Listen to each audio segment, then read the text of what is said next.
Chapter 11 in Dettmer is relating our topic for the whole class on working with paraeducators.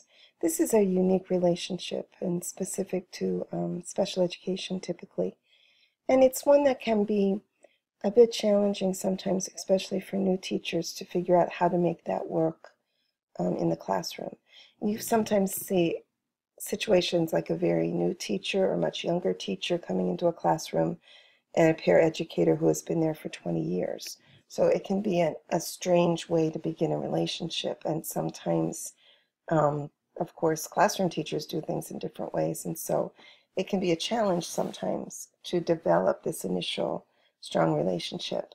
On the other hand, we've all seen examples of teachers and paraeducators working together so smoothly. And in some cases, in some sorts of settings, it's difficult to tell who has which role, for example. It can be such a smooth, well organized kind of partnership, and it certainly is a necessary help in the classroom to have paraeducators for many of our students. The roles, of course, of a paraeducator vary tremendously depending on the setting, the classroom, the needs of the students, all of those things. But this is a kind of a laundry list of all of the things that they can and do engage in different classrooms. So providing instruction clearly under the supervision of the classroom teacher so that it's delivered in the way that it needs to be for the student. And so doing some planning ahead, of course, for that. Teaching functional vocational skills and working with students individually, so helpful. Special educators have been the data collecting folks forever and ever before it was in vogue in regular or general ed. So it takes a lot of time and a lot of attention to collect and manage all the data that we have in many of our classrooms. So the help of a paraeducator here is extraordinarily valuable. Supporting students with challenging behaviors. I'm going to stop here a second to note that here when we talk about a paraeducator, we're talking about a different individual than a TSS or a therapeutic support staff. That is a different relationship with the teacher. The paraeducator is employed by the school district, and they're working in partnership through all of these different roles that are possible responsibilities of theirs. Where the TSS, the therapeutic support staff, is employed by a community or outside agency, often works as well in the student's home, typically has a close relationship with the parents, and their focus is typically behavior. That's their area of expertise. And so they're in the classroom not to teach, but to help with behavior management issues so that teaching can be effective.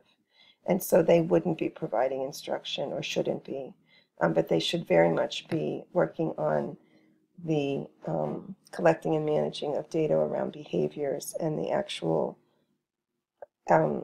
delivery, of a behavior plan for a particular student. Back to the paraeducator, very often facilitate interaction with peers, and that's tricky too when we bring an adult who's with the student a lot into peer relationships. It then becomes a different social environment. So on the other hand, paraeducators, once the comfort level is there, can be real helpful in facilitating those positive interactions.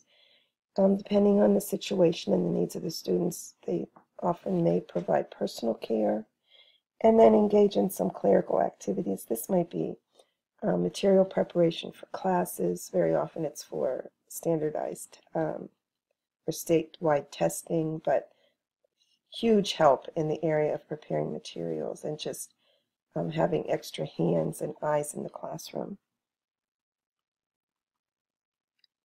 So collaborating with paraeducators, again, nothing works collaboratively without ongoing and clear communication. That doesn't happen without mutual respect. So the same sorts of things we've talked about in any kind of collaborative relationship. In this case, delineating roles is so critical because we have two folks working together throughout the day, throughout the school year. And so, people need to know what is my job and what isn't my job. What should I do and what should I not be doing? And that's the beginning of having a good relationship. So your book does a very nice job of looking at how to get to those specifics, because what sometimes happens very innocently is you run into a situation you haven't talked about, and so people really aren't sure what their role is.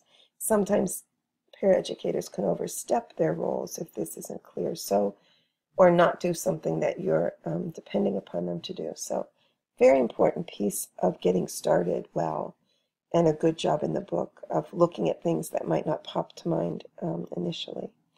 And then I like the last one a lot, the interpreting of the data and behaviors. For any teacher to have an extra set of eyes in the classroom on students and have someone who's interacting with them as you are, or maybe in some cases more than you are around a particular subject matter or something like that.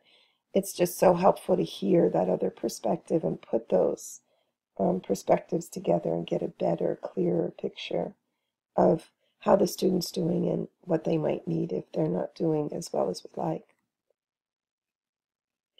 The special issues around paraeducators is, of course, first of all, training, their overall training. So again, we find ourselves in classrooms that are very different, meeting needs that are very different. So what that training looks like would start with where that paraeducator is placed and what their responsibilities will be, obviously.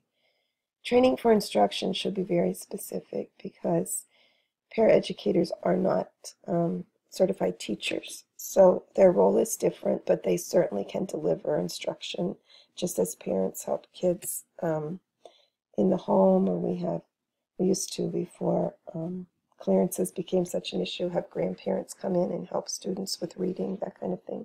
There's absolutely lots of skill to tap into there, but we want to make sure the training's in place before it starts. Managing schedules and time, if you've spent much time or you're a teacher in a classroom, currently you know how often students come and go and how different schedules are from even day to day, and managing all of that. When you're in a special education classroom, you have individuals in that classroom with different schedules. And so, especially with inclusive education, it can get really crazy. Having another person helping with that is awesome. Having another person who can take a student somewhere if they need support getting there is a great resource to have. Evaluation of the paraeducator will depend on where you are teaching and how the school district handles that. And so that's something that you'd want to know about before you even started working together, so that you're aware of what it is the evaluation looks like and what you should be, recognizing and taking note of. And then again, as every chapter discusses ethics, confidentiality here becomes a big issue. And it is with teachers in general. Coming from a teaching first background and then moving into school psychology, recognizing the confidentiality issue around that kind of work, I think I'm hypersensitive to sometimes what is incredibly lax confidentiality in schools. And I think as teachers, we often forget what our role should be around that. Certainly not everyone, but some of us. We all know what the teacher's lounge can be like, which is completely unprofessional at times. And there's such a lack of confidentiality. First, we need to model it, obviously, but then we really do need to make sure that the paraeducators we work with are aware of their responsibility with regard to confidentiality around the students that we work with and their families.